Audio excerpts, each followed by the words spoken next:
Agora é o seguinte, galera, papo sério, nós vamos conversar aqui agora. Pode sentar, galera. Tribuna no Jovem. Então, por favor, rodou a vinheta do Tribuna. Comportamento, família, sexo, saúde, religião. Tribuna do Jovem.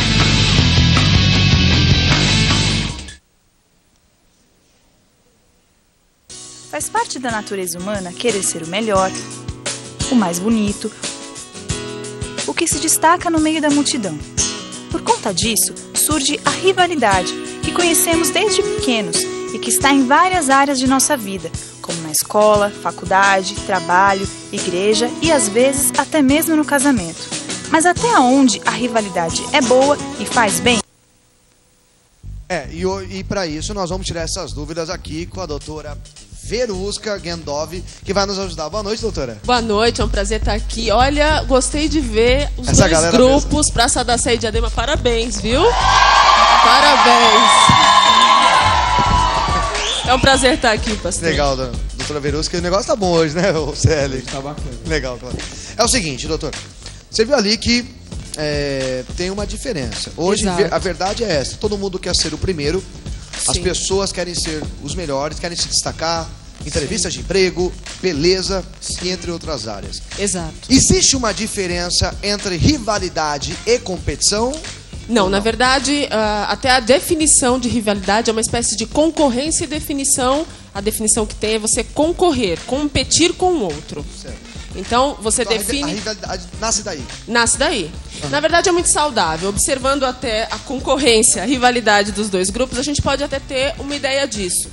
Ao contrário até do que muitas pessoas pensam, a rivalidade ela é positiva, porque ela estimula você a lutar por algo. Existe um objetivo. Se a gente pegar como exemplo os dois grupos, eles querem vencer. Então, em direção a isso, eles se rivalidam. Eles concorrem. Interessante, eu concordo totalmente com a senhora, esse negócio de rivalidade, porque realmente a busca de um objetivo e, entre aspas, força a pessoa. Perfeito. Aí atrás, né? Exatamente. Só que, por exemplo, e quando a pessoa perde? É aí que você entra com uma outra forma de pensamento, que é saber ganhar e saber perder. A gente não ganha o tempo todo e não perde o tempo todo. Com a experiência da senhora, hoje, não só o brasileiro, mas hoje a sociedade, ela sabe perder? Não.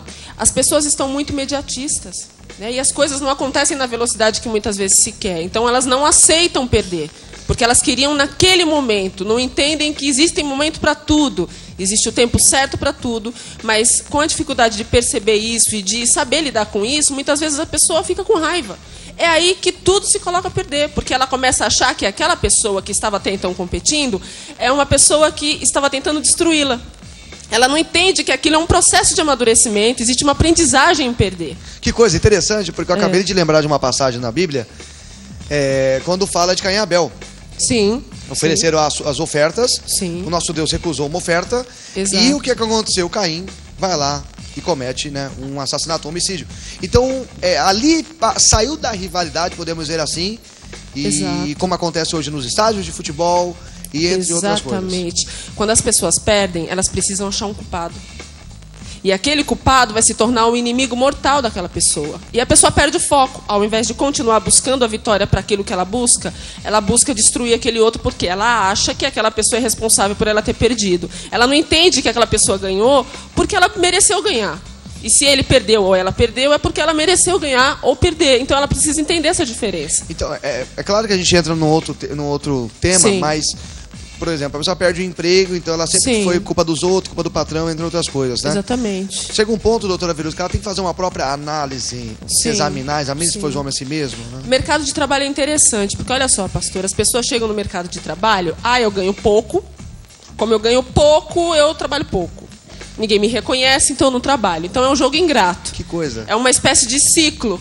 Que você se torna preso dentro daquele ciclo e você não consegue enxergar, você ganha pouco, e o que você está fazendo de diferencial para você ser percebido para um dia você ganhar mais.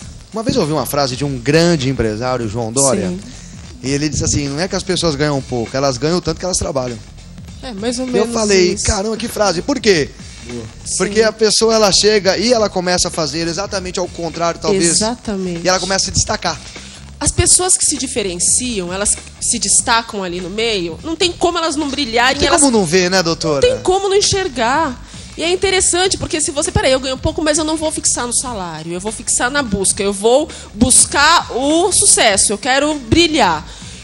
Automaticamente, em algum momento, alguém vai olhar, poxa vida, aquele indivíduo trabalha muito, eu quero aquele indivíduo na diretoria. Se ali dentro da empresa ninguém reconhecer, talvez um concorrente... Exatamente, eu quero aquela pessoa trabalhando comigo. Claro. É impressionante, é impressionante. Doutora, vamos lá.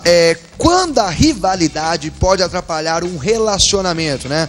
Porque eu acredito, a senhora tem mais experiência, que muitas amizades talvez acabam por causa da rivalidade. Exato. E é interessante porque em tudo sempre tem um início, né? Aquela rusguinha que é mal resolvida, que se torna algo muito grande. Quando se trata de relacionamento afetivo de irmãos, quando os pais, às vezes, por não saber, não conhecer, começam a valorizar a baixa estima de um dos filhos, não bate nele, ele é pequeno, ele é fraco. Então, aquele pequeno e aquele fraco começa a ficar chateado e começa a provocar mais o outro, que é forte, na visão que foi colocado para ele. Ali começa um problema. Numa questão de relacionamento afetivo, às vezes o homem ganha mais que a mulher ou a mulher ganha mais que o homem. Existe ainda isso, doutora? Existe isso, tanto de um quanto o outro. Pior ainda quando o homem ganha menos. Doutora, eu quero que a minha esposa continue ganhando bem, doutora, porque Amém. vai ajudar a minha casa, a minha família. Amém. Mas não é verdade, doutora? Poxa, é verdade. devia ter esse entendimento, né? Pois é, mas às vezes é muito difícil para um homem aceitar que a mulher tem uma posição de liderança em alguns momentos, ou ganha mais. E dependendo da colocação, às vezes a mulher não faz nem por querer, às vezes é sem querer, uma observação, uma palavra tem uma força tão grande, ali começa uma rivalidade. Eu vou mostrar que eu vou ser melhor. Você pode ganhar mais, mas eu sou o melhor pai. Né? Você pode ter não sei o quê, mas eu tenho isso melhor. Eu sou o melhor líder. E começa uma rivalidade, aí a situação é totalmente distorcida. Quando se trata de amigos, por exemplo, os amigos aqui dos dois grupos. Imagina, um tá do lado ali gritando, o outro acha, não vou gritar mais alto, e de repente a câmera foi em um, e não foi nele. Por que nele, não em mim?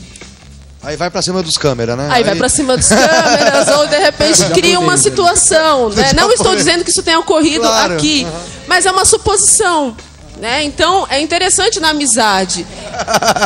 Doutora, ele sempre é o do contra, doutora. Pois é, mas olha, é interessante isso. As coisas, elas começam devagar. E quando não se percebe, se tornam realmente Fica algo sem controle. Fica sem controle. A senhora disse sobre a questão, né, da...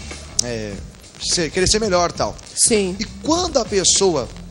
ela não é ridicularizada por outros porque perdeu, né? Você perdeu porque você... Não.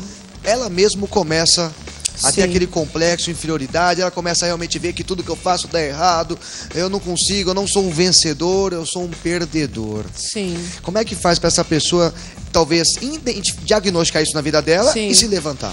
Olha que legal essa colocação. Imagina que todas as coisas que acontecem passam para a nossa memória, para o nosso pensamento, e de repente passa o tempo, acontece uma segunda situação.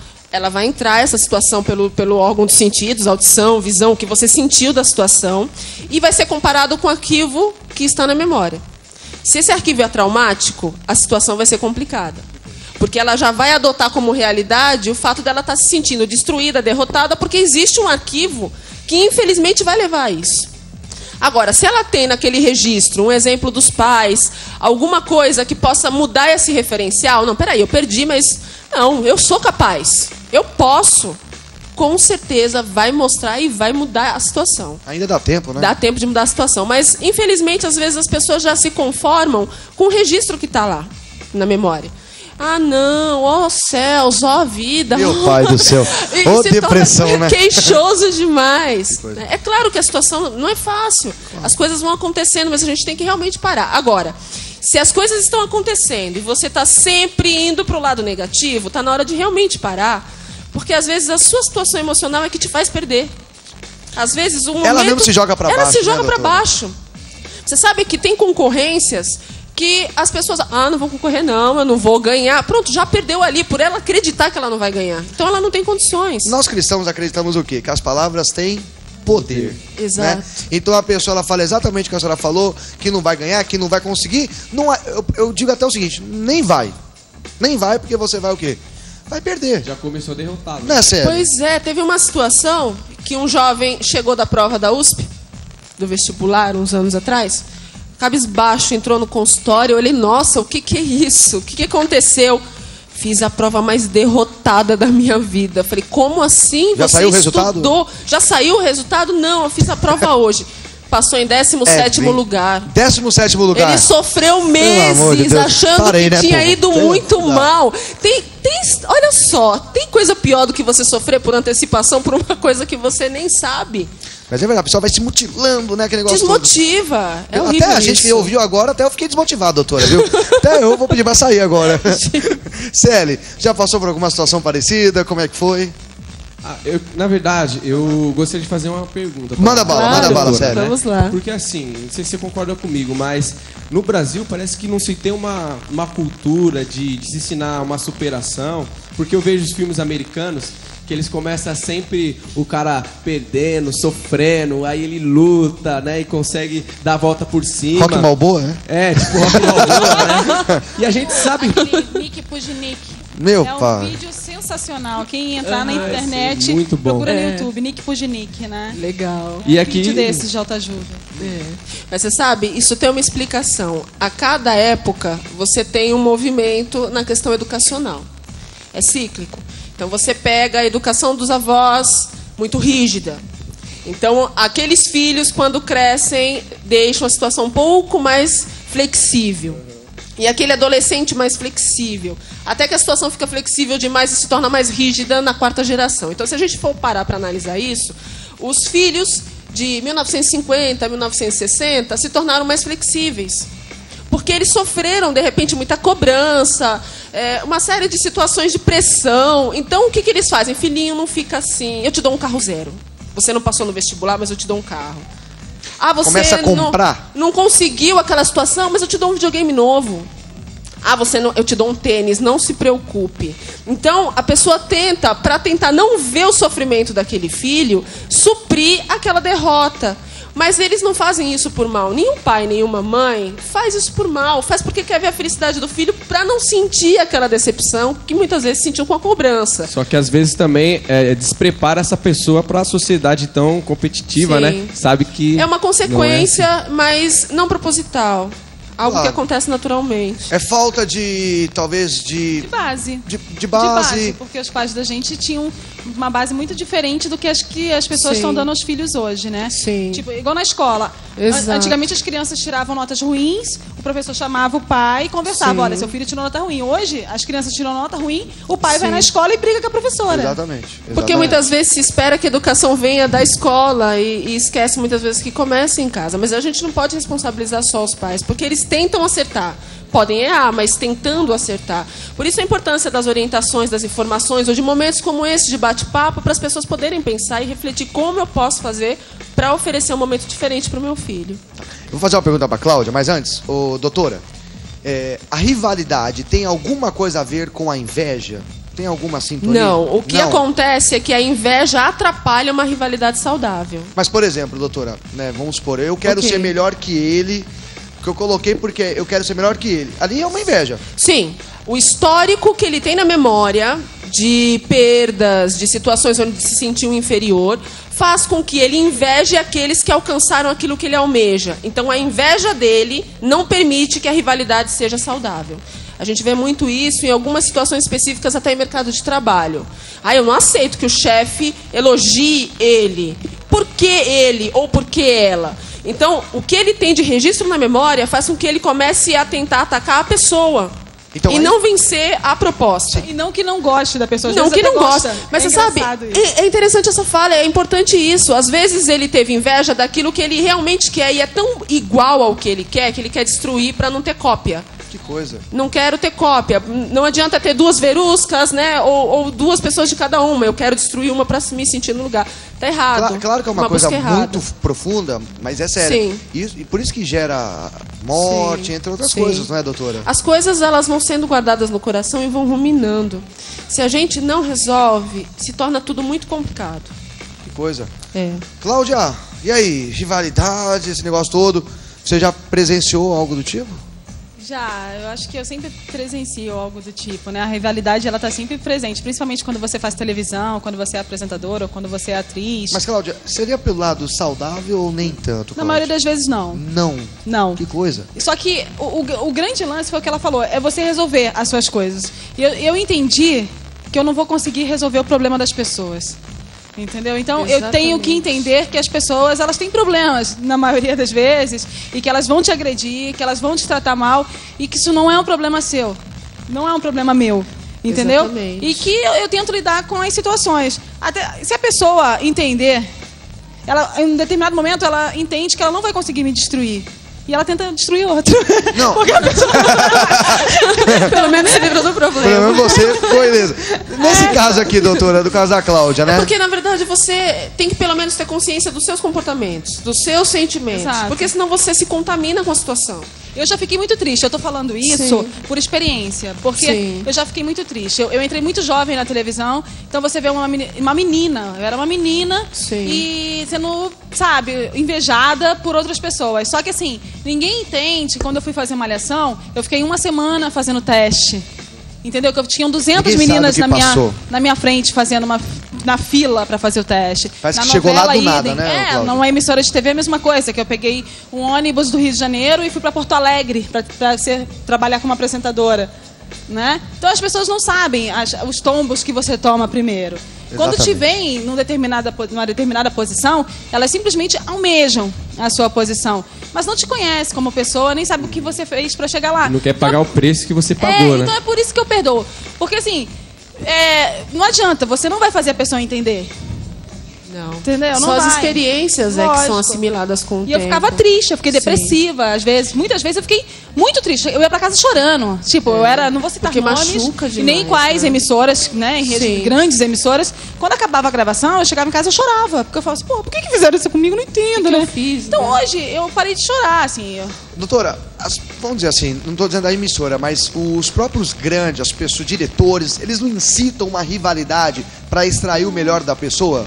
Ou não? Muitas vezes a rivalidade traz audiência, traz algo interessante financeiramente, né? Não, claro que a proposta não é judiar de ninguém ali. Sim, mas é para extrair o melhor. Eles querem que cresçam para que aquilo seja vendável, é um produto. Então, mas o que eu vejo é que hoje, na verdade, não existem produtos, né? Você é psicóloga, você é um profissional da área. Sim. E aí, assim, não vou citar nomes e nem preciso denominar nada, né? Claro. Mas a pessoa não pode simplesmente chegar na TV hoje e falar assim, eu vou apresentar isso aqui ou eu vou ser a vilã da novela. Porque ser boazinha é fácil, a vilã é mais difícil. Claro. Né?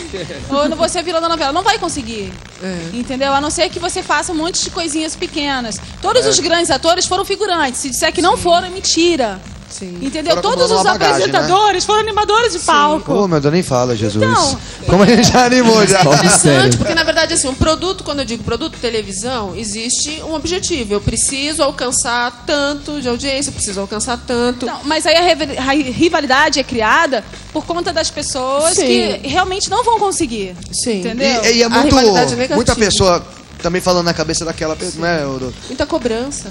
Afinal de contas, depois de tudo isso que nós estamos conversando, rivalidade é saudável? Olha, se ela for encarada de uma forma saudável, sim. Mas, infelizmente, o que a gente tem visto no dia a dia não é a maioria. Infelizmente. Se as pessoas soubessem validar de uma forma saudável, seria tão importante, porque isso cria em você busca de conhecimento, cria em você buscar experiências, cria em você vontade de lutar, vontade de buscar. A cada vez que se perde, se ganha. Porque é perdendo que a gente aprende a ganhar. Sim.